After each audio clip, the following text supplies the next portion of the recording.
Muhterem efendim, söz buraya geldiği için sormak istiyorum.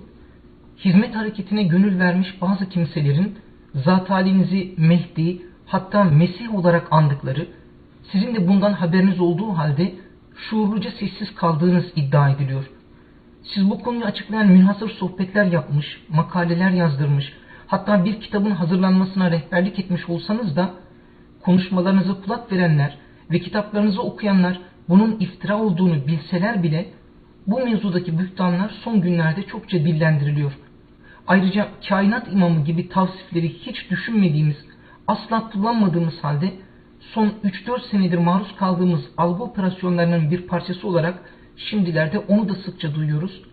Bu hususlarla alakalı mülahazalarınızı lütfeder misiniz? Estağfurullah. Ben bir tanesi zannediyor öyle bir test mahiyetiyle o hainlerden, test mahiyetinde öyle bir şey söylediğinde ben öyle bir iddiaya kalkmak küfürdür dedim bir kere. Hz. İsa aleyhisselam bir peygamberdir.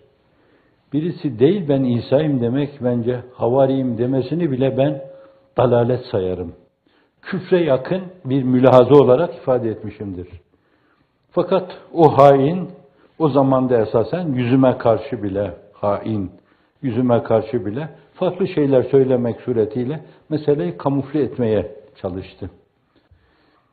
Mihdilik meselesine gelince günümüzde sahte bir sürü mihdi var.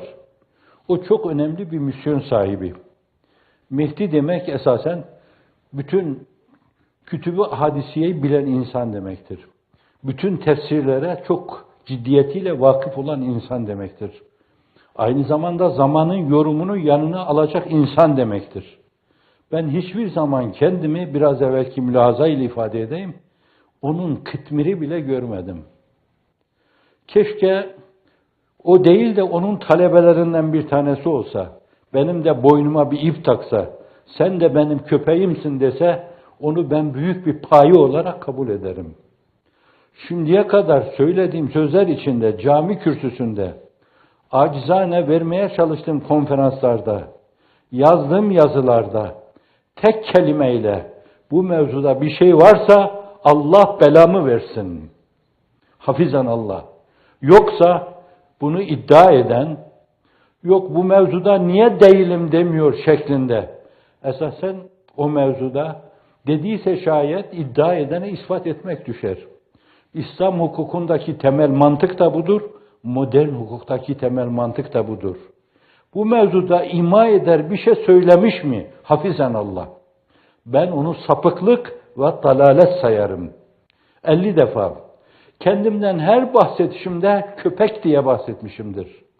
Ve kendimin cennete girmesi mevzunu sadece sizin gibi kendini Kur'an'a, imana adamış insanların içinde bulunduğumdan dolayı Cenab-ı Hakk'ın bana ülufu şahanede şahıs fark etmeden herkese verildiği gibi ulan yaramaz haydi sen de geç falan mülahazasına bağlamış, reca duygumu böyle dinlendirmişimdir. Siz 50 defa buna şahit olmuşsunuzdur. Bunca insanı Cenab-ı Hak cennete sevk ederken kıtmir de işlerinde bulunuyor. Hiç liyakatı yok.